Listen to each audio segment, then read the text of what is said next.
Olha, a Bahia é hoje um dos principais, se não o principal centro de testagem de vacinas contra o coronavírus no Brasil.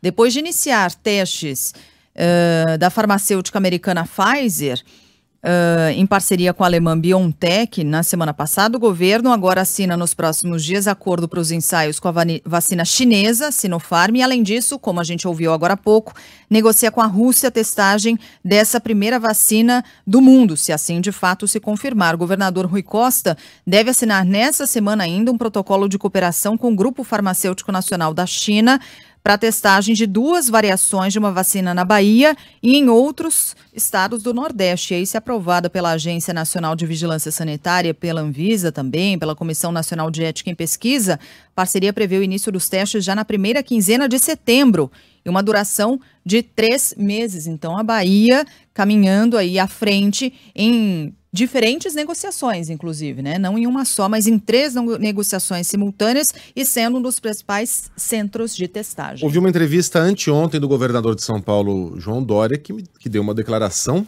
eu achei temerária, quando questionado sobre a vacina russa, e a gente também expôs aqui toda a nossa desconfiança, todo o nosso pé atrás, todas as nossas ressalvas e cautelas, apesar da torcida, em relação ao anúncio de Vladimir Putin. Mas nós somos comunicadores, jornalistas. O governador é responsável por aquilo que acontece em um estado de 40 milhões de habitantes.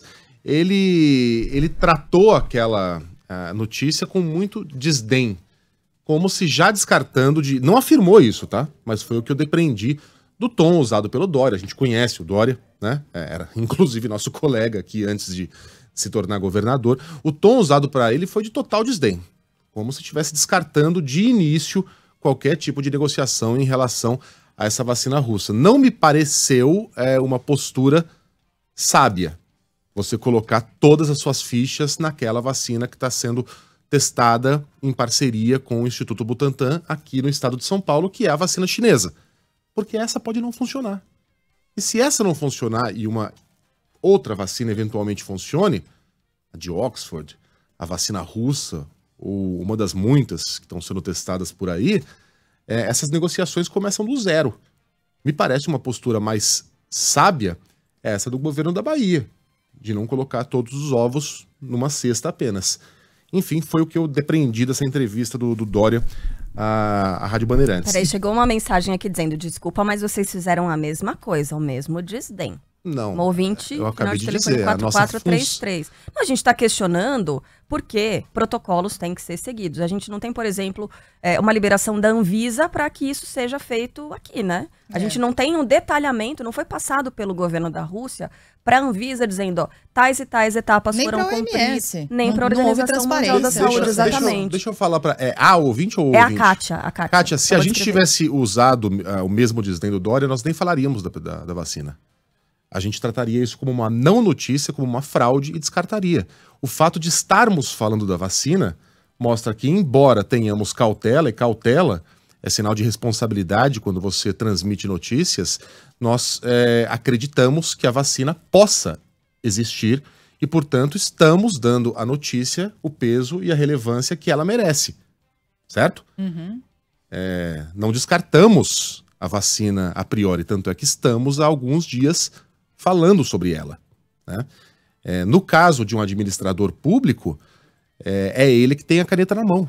Se essa vacina funcionar, é ele que terá de garantir a distribuição dessa vacina e a produção dessa vacina. E São Paulo tem um Butantan, que é um laboratório respeitadíssimo, para a população do estado, uma população de 40 milhões de habitantes, o equivalente a uma Argentina. Então, um administrador público pode desconfiar, deve desconfiar, mas não deve descartar o anúncio a priori. Foi o que fez o governador e não foi o que nós fizemos. Nós expusemos aqui, inclusive, as razões pelas quais, geopoliticamente, Putin teria interesse em divulgar uma notícia falsa. E outra coisa, Dória também, politicamente, tem interesse em talvez chegar à frente com uma outra vacina que não essa. Sim, mas ele não tem direito de ser somente político nessa hora. De jeito nenhum. A gente está tratando de saúde pública aqui. Ele pode torcer e trabalhar para que a vacina, entre aspas, dele, porque na verdade é da China, chegue primeiro. Essa é uma torcida política legítima. Mas ele não pode trabalhar contra outras vacinas que eventualmente surjam. Porque aí a gente está falando de uma questão de saúde pública que está muito acima da carreira política de qualquer pessoa.